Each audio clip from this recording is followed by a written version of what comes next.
সব ধ্বংস করে দেবে, একদম চারকার করে দিবি। ঠিকই বলেছেন, এই পাকিস্তানকে গাধার মতো ধ্বংস করে আমরা অনেকগুলো রাম মন্দির তৈরি করব।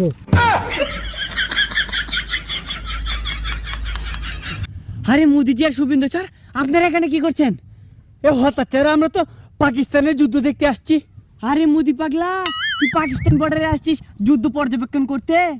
এটা কি তোর দিল্লি পেয়েছিস? তোর বাবা পাকিস্তানিরা আসলে তোর পিছন দিয়ে কয়েক রাউন্ড ঢুকিয়ে দিবে। আরে শুভেন্দু স্যার আর মোদিজি, বাঁচতে চাইলে চলে যান, এমনিতেই অনেক বিপদে আছি।